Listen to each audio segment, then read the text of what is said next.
Most people believe poverty is purely financial. The common assumption is simple. If someone is struggling, it must be because of bad luck, limited opportunity, or low income.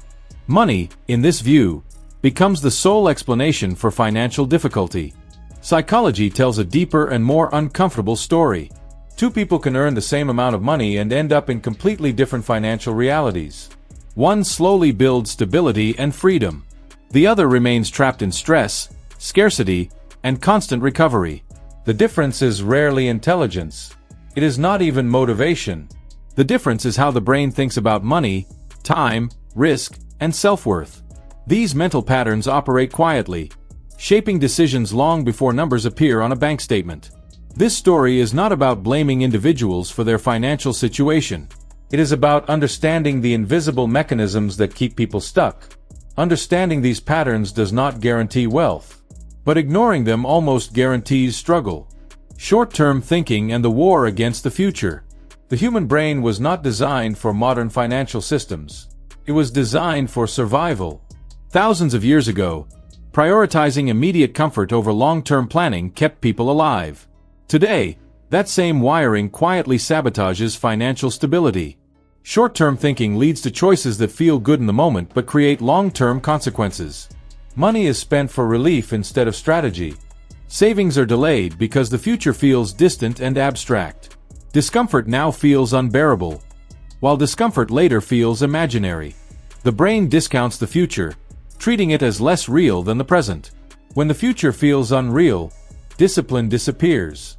Wealth, however, is built almost entirely on delayed gratification. It requires sacrificing comfort today for stability tomorrow. Without the ability to make the future feel real, progress stalls. Loss aversion and the fear of risk. Loss hurts more than gain satisfies.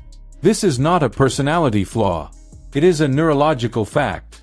The brain experiences the pain of losing money more intensely than the pleasure of gaining the same amount. As a result, fear becomes the dominant financial emotion. People remain in low-paying jobs, unstable environments, or stagnant routines because uncertainty feels more dangerous than stagnation. Opportunities are avoided not because they are bad, but because they are unfamiliar. The known struggle feels safer than the unknown possibility. Fear often disguises itself as responsibility. It sounds reasonable. It feels mature. But avoiding all risk is itself a risk. Financial growth requires calculated uncertainty. Without it, the ceiling never moves. Identity-based beliefs that sabotage wealth. Many people do not struggle financially because of income. They struggle because of identity. Quiet beliefs shape behavior more powerfully than goals ever could. Statements like, "I'm just not good with money," or "people like me don't get rich," become invisible rules the brain follows. The mind seeks consistency between identity and behavior. If wealth conflicts with self-image, progress feels uncomfortable. When discomfort appears, the brain unconsciously sabotages success to restore familiarity. Money is lost. Opportunities are missed. Discipline fades. Money habits follow self-image. Changing numbers without changing identity leads to repetition. The cycle resets because the underlying belief remains untouched. Mental accounting and emotional money categories. The brain does not treat all money equally.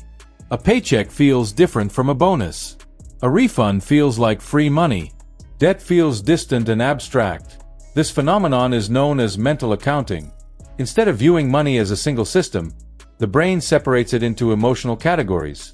This leads to irrational behavior. Extra money is spent carelessly.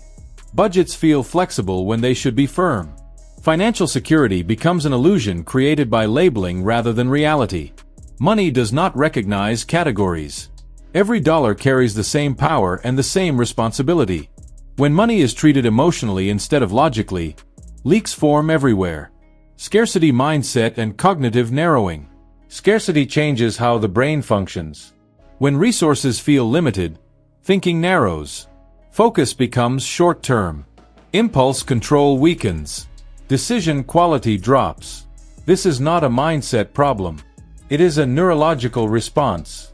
Scarcity creates tunnel vision.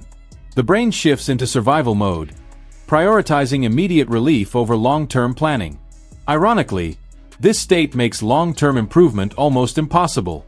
The mind becomes too busy surviving to build strategy.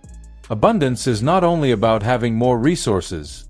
It is about thinking wider. Without mental space, financial progress remains out of reach no matter how hard someone works. Why these patterns are so hard to break? These psychological patterns persist because they reduce discomfort in the short term. They feel familiar.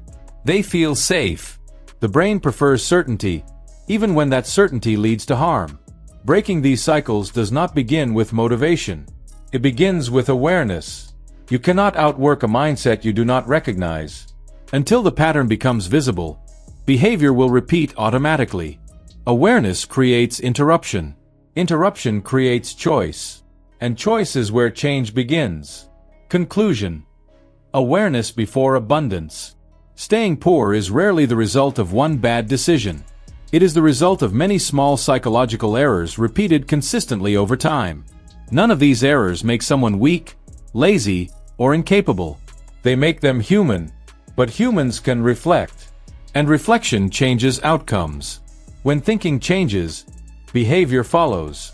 When behavior changes consistently, financial reality eventually changes too. If this video helped you recognize patterns you have seen before, share which one stood out to you the most in the comments.